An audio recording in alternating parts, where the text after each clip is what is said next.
सत श्री अकाल, नमस्ते। कैसे हैं आप सब? ठीक हाल चाल?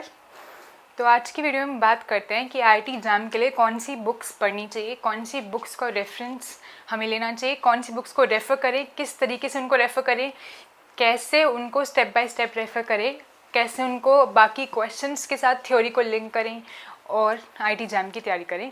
तो ये आईआईटी एग्ज़ाम मैथमेटिक्स के लिए बुक्स की बात कर रहे हैं। तो इस केस में मैं आपको कुछ बुक्स बताने वाली हूँ आज, पर बुक्स का नाम बताने से पहले सब्जेक्ट वाइज मैं आपको एक चीज़ बताना चाहती हूँ कि उन बुक्स को आपको किस तरीके से रेफ़र करना है और कैसे आपको अप्रोच रखनी है उन बुक्स से पढ़ने की। तो पहले भी मैं इस बारे में चर्चा कर चुके हैं, पर बार बार एक क्वेश्चन मेरे पास आता है व्हाट्सएप के थ्रू, फेसबुक के थ्रू, मेल्स के थ्रू। तो मुझे लगता है कि मेरे को दोबारा अच्छे से एम्फोसाइज कर देना चाहिए कि कैसे बुक से पढ़ाई करनी है। तो सबसे पहले जो आज मैं आपको बुक्स बताने वाली हूँ, आपने वो बुक्स ख़रीदनी है। हमेशा बुक आपके सामने होनी चाहिए तो अच्छी पढ़ाई होती है। पीडीएफ से इतना अच्छा रिलेशन हमारा नहीं बन पाता है, पर क्योंकि इस टाइम पे फ़िलहाल लॉकडाउन के टाइम पे बुक ख़रीदना शायद डिफ़िकल्ट हो और पॉसिबल ना हो, तो अभी आप थोड़े टाइम के लिए पीडीएफ रेफ़र कर सकते हैं। इनकेस कोई पीडीएफ आपको ना मिले तो आप मुझे मैसेज ड्रॉप कर सकते हो और मैं आपको पीडीएफ शेयर कर दूँगी। मेरे पास सभी पीडीएफ्स हैं, स्पेशली जिनके मैं नाम बता रही हूँ उन सब की पीडीएफ्स मैंने पहले ही डाउनलोड करके रखी है ताकि मैं आप सबके साथ शेयर कर सकूँ। तो ठीक है, दूसरी बात जो इम्पोर्टेंट है कि अब जो मैं पीडीएफ्स के नाम बताने वाली हूँ उनसे आपको किस, या बुक्स के नाम बताने वाली हूँ उनसे किस तरीके से पढ़ना है, कैसे पढ़ना है आपको, कि जैसे ही मैंने आपको रील एनालिसिस के लिए एक बुक का नाम बताया, बुक ABC, तो आपको उस बुक को उठाना ज़रूर है, पर पूरी बुक नहीं पढ़नी है। पूरी बुक तब पढ़नी है जब आप बैचलर्स के फर्स्ट ईयर में हो और आप स्टार्टिंग से तैयारी कर रहे हो, तब पूरी बुक पढ़नी है। अगर आप अब फाइनल ईयर में हो और आपके पास 1 साल शेष है, बचा है आईआईटी एग्ज़ाम की तैयारी के लिए, तो पूरी बुक वाला टारगेट नहीं अपनाना है। किस तरीके से आगे बढ़ना है, पहले आपको आईआईटी एग्ज़ाम का सिलेबस डाउनलोड करना है, या फिर मैंने वीडियो पे भी डाल रखा है, आप वहाँ से भी देख सकते हो। तो आईआईटी एग्ज़ाम का सिलेबस उठाना है सबसे पहले। उस सिलेबस को अपने सामने लिख के एक पेज पे रख लेना है या फिर उसका प्रिंट आउट करा लो, और फिर उस सिलेबस को रेफ़र करते हुए टॉपिक्स आप इंडेक्स में टिक करो। उन टॉपिक्स को रीड करो, उनकी थ्योरी रीड करो, और जैसे ही आपने उन टॉपिक्स को रीड कर लिया, जैसे आपने रील एनालिसिस की बुक में से पहले 2 टॉपिक्स पढ़े, तो उनसे रिलेटेड क्वेश्चंस ट्राई करो। अब उनसे रिलेटेड क्वेश्चन अगर आप एक्सरसाइज में से ट्राई करोगे तो एक्सरसाइज में ज़्यादा थ्योरी ओरिएंटेड क्वेश्चंस होते हैं, प्रूफ्स ओरिएंटेड क्वेश्चन होते हैं, जो आपको मास्टर्स में या बैचलर्स की स्टडी के दौरान ज़्यादा काम आएंगे। तो आपको फिर किस टाइप के क्वेश्चन और कहाँ से क्वेश्चन उठाने हैं, तो क्वेश्चन उठाने के लिए आपके पास हैं 4 सोर्सेस। वैसे तो बहुत सारे हैं, पर इन्हीं टाइप के सोर्सेज आपको अवेल करने हैं। पहला काम कि आपको NBHM के पास्ट ईयर पेपर्स उठाने हैं। दूसरा काम आपको TIFR के पास्ट ईयर पेपर्स उठाने हैं। TIFR टाटा इंस्टीट्यूट है जो कि मैथमेटिक्स, MSc मैथमेटिक्स कराता है, उसका बहुत अच्छा एंट्रेंस होता है। उस एंट्रेंस एग्जाम के आपको क्वेश्चन पेपर उठाने हैं। तीसरा आईआईटी एग्जाम मैथमेटिक्स के पास 15 साल के क्वेश्चन पेपर्स उठाने हैं। चौथा CMI चेन्नई मैथमेटिकल इंस्टीट्यूट के पास ही पेपर्स उठाने हैं। 5वां ISI इंडियन स्टैटिस्टिकल इंस्टीट्यूट, उसके पास ही पेपर उठाने हैं। इतना काफ़ी है।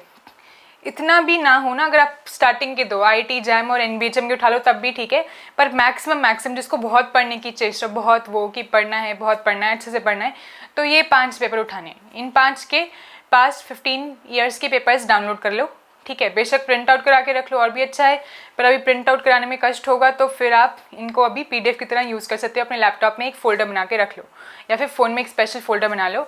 फिर आगे क्या करना है, इस PDF से वो क्वेश्चंस आपको रेफ़र करने हैं। जैसे आपका टॉपिक हो जाए, आपको रील एनालिसिस वाले क्वेश्चंस को रेफ़र करने हैं, ठीक है, वो क्वेश्चन को जो आपके टॉपिक से मैच करते हो। ये थोड़ा सा मेहनत का काम है क्योंकि आपको क्वेश्चन ढूंढना पड़ेगा, पर जैसे जैसे आप आगे बढ़ोगे ना, 2-3 टॉपिक्स के बाद आपको ये थोड़ा सा आसान लगते लग जाएगा, आपको क्वेश्चन नज़र आ जाएगा। पर अगर आपको ये मेहनत करने में थोड़ा कष्ट हो रहा है तो एक और तरीका होता है। आजकल क्या करते हैं, बहुत सारे इंस्टीट्यूट्स और बहुत सारे बुक प्रिंटिंग हाउसेस ऐसी बुक्स प्रिंट करते हैं। कैसी बुक्स, जिसमें पास्ट ईयर पेपर्स के क्वेश्चन को छांट कर टॉपिक वाइज अरेंज कर रखा होता है। उसमें लिखा होगा topic wise past 14 year papers of IIT exam, इस तरीके से लिखा होगा। तो उसमें जैसे पहला टॉपिक है, सपोज काउंटेबिलिटी चैप्टर का नाम है, तो उस चैप्टर के टॉपिक्स के क्वेश्चन अलग से रखे होंगे। ईयर भी लिखा होगा कि ये वाला टॉपिक काउंटेबिलिटी का 2015 में आया था, ये 16 में आया था जी, ये 17 में आया था, इस तरीके से। तो आप उसका भी प्रयोग कर सकते हैं, पर उसकी PDF मिलना मुश्किल है, ऐसी बुक्स ही मिलती हैं। पर इस पॉसिबल किसी के पास बुक्स हैं तो आप उनसे पिक्चर्स मांग लो, है ना, या ऐसा कुछ करो, या फिर पॉसिबल हो तो बुक ही खरीद लो। जब तक लॉकडाउन नहीं ख़त्म होता है तब तक आप क्वेश्चन पेपर्स पे डिपेंड करने की कोशिश करो। और क्वेश्चन पेपर से अच्छा क्वेश्चन बैंक कोई नहीं होता है। जो पास्ट ईयर पेपर्स होते हैं उसमें जिस लेवल के क्वेश्चन आते हैं उसी लेवल के या फिर उससे अच्छे लेवल के, या फिर उन क्वेश्चंस को इंटरमिंगल करके नए क्वेश्चन बनते हैं, तो वो क्वेश्चन अगर आप कर लोगे तो उसके बाद मुझे कुछ कहने की ज़रूरत ही नहीं है, तो आपकी तैयारी एकदम 100% होके चल रही है। समझ गए? अब मैं आपको बताती हूँ कि कौन सी बुक्स आपने रेफ़र करनी है और किस में से आपको थ्योरी पढ़नी है और फिर साथ साथ इन क्वेश्चन पेपर्स को रेफ़र करना है। तो क्वेश्चन कहाँ से रेफ़र करने समझ में आ गया। अब दूसरी बात, जो मैं बुक्स बताऊँगी उन सब में से कोई एक ही बुक उठानी है। हर सब्जेक्ट की सिर्फ एक बुक रेफ़र करो ताकि आपके पास पढ़ने के लिए चीज़ें कम हो। आपको ज़्यादा मेहनत क्वेश्चंस पे करनी है, थ्योरी पे ज़्यादा नहीं जोर देना है। पर ये भी नहीं कि थ्योरी स्किप कर दो, थ्योरी के बिना बात भी नहीं बनेगी, थ्योरी तो आनी चाहिए। और बहुत सारे थ्योरी ओरिएंटेड क्वेश्चंस भी होते हैं, तो थ्योरी भी स्ट्रांग होनी चाहिए। पर ऐसा भी नहीं है कि पूरी बुक्स पढ़ने लग जाओ, आपको सिलेबस के हिसाब से पढ़ना है, फिर क्वेश्चन ट्राई करने हैं। अगर ये काम हो जाए, सिलेबस के हिसाब से आपने थ्योरी पढ़ ली और ये जो 5 टाइप के मैंने आपको पेपर्स कहे हैं, पाँचों के पाँचों आपने पूरे अच्छे से एक एक पेपर कर लिया, जो कि मुमकिन नहीं है 1 साल में आप सब कर लो। पर अगर आपने कर लिया तो आप पूरी बुक्स पढ़ना स्टार्ट कर सकते हो, तो आपको आज़ादी है। उससे पहले सिलेबस ओरिएंटेड ही पढ़ो, ठीक है। तो मैं आपका बुक्स का नाम बताना स्टार्ट करती हूँ। उन्हीं बुक्स को मैं आपको साथ में पिक्चर्स भी दिखा रही हूँ, तो आपके लिए आसान हो जाए कि कौन सी बुक्स आपको देखनी है। पिक्चर्स के साथ आपको राइटर्स के नाम भी आराम से सही स्पेलिंग में मिल जाएंगे। मेरे को लिखने में थोड़ा कष्ट होगा ना, सही स्पेलिंग याद रखना इन सब के नाम, क्योंकि ज़्यादातर फॉरेन राइटर्स हैं, उनके नाम डिफरेंट होते हैं, हम ज़्यादा फेमिलियर नहीं होते, तो इसलिए आपको PDF की जो फ्रंट पेज है मैं वो भी आपके साथ शेयर कर रही हूँ। तो सबसे पहले देखते हैं कि रील एनालिसिस के लिए कौन सी बुक रेफर करें। तो रील एनालिसिस के लिए बहुत अच्छी बुक है R.G. बर्टल। पहले भी हम इस बारे में बहुत बात करते हैं, जब भी हम रील एनालिसिस की वीडियोस में बात करते हैं, तो Robert G. Bartle and Donald R. शर्बट, ये एक ही बुक के 2 राइटर्स हैं। इस बुक की बात करें, रियल में आपको इसके अलावा कोई बुक रेफर करने की ज़रूरत नहीं है। इस बुक से आप थ्योरी रेफर करो, बाकी की आप पास्ट ईयर पेपर्स पर डिपेंड करो, ठीक है। अगर आपको कुछ थोड़ा बहुत और जैसे कैंटर सेट के बारे में कुछ कमी हो समझने में या कुछ भी, तब मेरे से पूछ सकते हो, मैं आपको दूसरी बुक से फोटोज़ भेज दूंगी, उससे ज़्यादा दूसरी बुक उठाने की ज़रूरत नहीं है, ठीक है। अगली बात है लीनियर अलजेब्रा। लीनियर अलजेब्रा के लिए कौन सी बुक्स की ज़रूरत है आपको। 2 बुक्स आपको बताती हूँ, इन दोनों में से कोई भी एक आप रेफर कर सकते हो, या तो एस फ्रीडबर्ग, ठीक है, या तो ये वाली रेफर कर लो, या आपके पास दूसरा ऑप्शन जो है वो है केनेथ हॉफमैन एंड रे कुंज या कुंजे, प्रोनाउंसिएशन माफ़ कर देना, ठीक है। तो ये वाली आप रेफर कर सकते हो, ये लीनियर अलजेब्रा के लिए, ठीक है। अब आती है बात एब्स्ट्रैक्ट अलजेब्रा की। तो जब आपको एब्स्ट्रैक्ट अलजेब्रा रेफर करनी है, एब्स्ट्रैक्ट अलजेब्रा की अगर आपने मेरी प्लेलिस्ट अटेंड करी होगी तो आपने सुना होगा, हम बार बार एक ही प्यारी बुक का नाम लेते हैं, जोसेफ गैलियन। बहुत ही कंप्लीट बुक है अपने आप में, आपको उसके अलावा कोई और बुक उठाने की ज़रूरत ही नहीं है। पर इन केस आपको कोई और बुक के बारे में सोचना है तो आप P. भट्टाचार्य सोच सकते हो, तो जोसेफ गैलियन या फिर P. भट्टाचार्य ले लो, ठीक है। पर एक ही बुक रेफर करनी है और इसमें एक बुक मैं आपको कहूँगी कि जोसेफ गैलियन लेनी चाहिए आपको। अगला अगर हम बात करें वेक्टर कैलकुलस की, तो वेक्टर कैलकुलस में आपको श्वाम सीरीज राइटर है मूरे R. Spiegel and A.R. Vashishtha. ये दोनों एक ही बुक के राइटर हैं, तो आप श्वाम सीरीज वाली वेक्टर कैलकुलस की उठा सकते हो।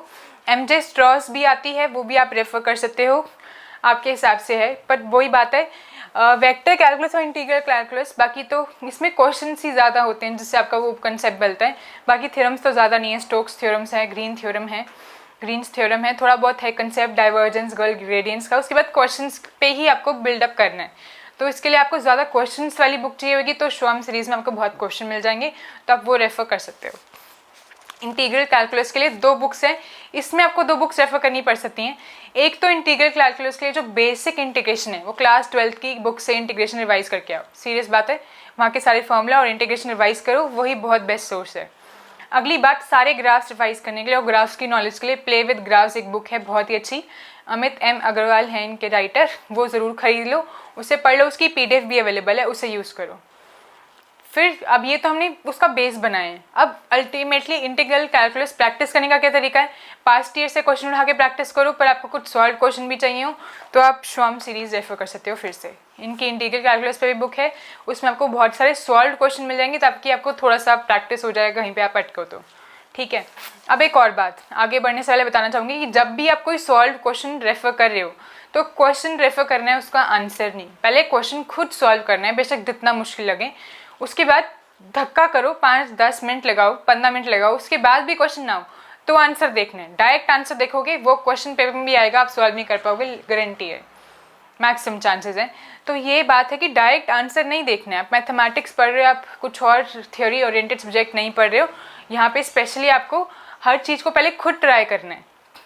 मैथ्स में आप MSc में जाओगे तो आपको बहुत थ्योरी करनी होगी, पर थ्योरी का भी यही अप्रोच है, या फिर आप थ्योरी ओरिएंटेड क्वेश्चन करो तब भी यही अप्रोच आपको अपनानी चाहिए कि पहले क्वेश्चन का आंसर खुद करने की कोशिश करो। बिल्कुल कोशिश करो मैक्सिमम टाइम लगा के। अगर फिर भी ना हो, अब मैक्सिमम टाइम मतलब ये नहीं कि एक क्वेश्चन पे 1 दिन लगे रहो, 15 मिनट तक कोशिश करो, फिर भी ना हो, फिर उसका आंसर देखो, समझो और फिर से दोबारा ट्राई करो। देख के बिल्कुल एग्जैक्टली करने वाला काम कभी नहीं करना है, ठीक है। तो आगे बढ़ते हैं।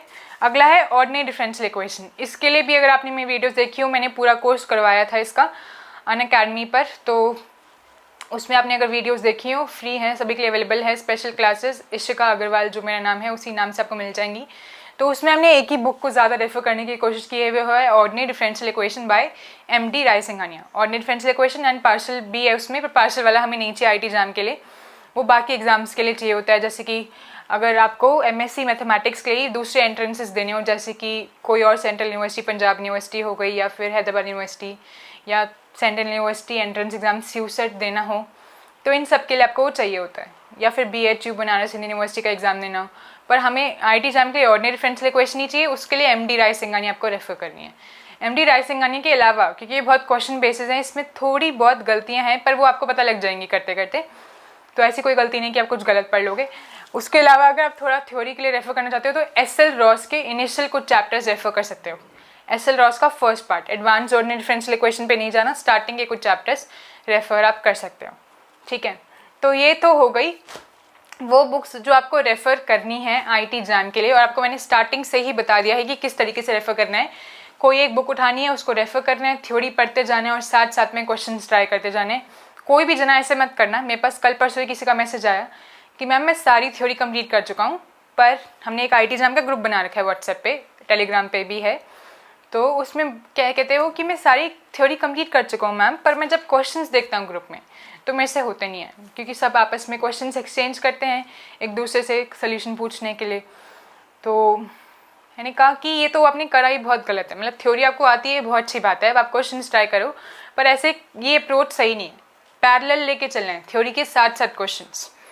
ये वही तरीका है कि थ्योरी हमें ऐसे याद नहीं रहती। अगर हम एक थ्योरी, जैसे आप कभी भी रीड करें ना, तो what ever you read in mathematics, एक चीज लाइन पढ़ो, उसका उसी वक्त मन में ना वो रोक कर एग्जाम्पल सोचो कुछ, कि क्या एग्जाम्पल है इस लाइन से रिलेटेड, उस लाइन को हम जस्टिफाई करो अपने दिमाग में उस एग्जाम्पल के थ्रू, तब वो लाइन आपके दिमाग में छपेगी। वरना वो आपके दिमाग में सुपरफिशियली रहेगी, ऊपर ऊपर, और फिर निकल जाएगी रास्ता पकड़ के अपना, और आपको पता भी नहीं चलेगा कि आपने वो थ्योरी पढ़ी थी पर आपको लाइन याद नहीं आ रही है। कभी कभी तो इतना बुरा होता है कि आप एग्जाम में बैठे होगे, आपको पेज नंबर याद आ रहा होगा, आपको ये भी याद आ रहा होगा कि वो राइट पेज पे ना बिल्कुल यहाँ पे टॉप पे लिखी हुई थी एक लाइन, इस शेप में थी, उसके बाद एक स्पेस भी था, और सब याद आएगा, पर लाइन याद नहीं आएगी।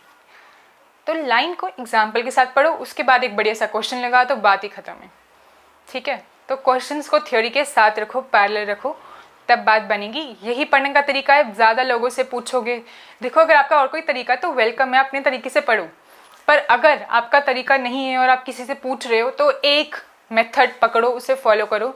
बार बार इस बार की पूछो कि कैसे करूं तैयारी, कैसे करूं, सीनियर से भी पूछो, टीचर से भी पूछो, मेरे से भी पूछो, सभी से पूछो, और आप पूछते ही रह गए और काम आपने किया ही नहीं तो कुछ नहीं बनेगा। बात यह है कि एक मेथड सीख लिया, उठाओ उसको और काम करना स्टार्ट कर दो। अब यही मेथड है बेस्ट मेथड जो है, ठीक है। अगर आपने मेरे से मेथड सीखा है तो इसको फॉलो करो, तभी रिजल्ट आएगा, सुनने से कुछ नहीं होता है। और क्या, और कुछ पूछना तो बताओ, वरना मेरी बेस्ट विशेस हैं आपके साथ। ऑल द बेस्ट, बहुत अच्छे से तैयारी करो, दिल लगा के पढ़ो, और जैसे कि मैं हमेशा कहती हूँ अपना दिन का शेड्यूल हेल्दी रखो।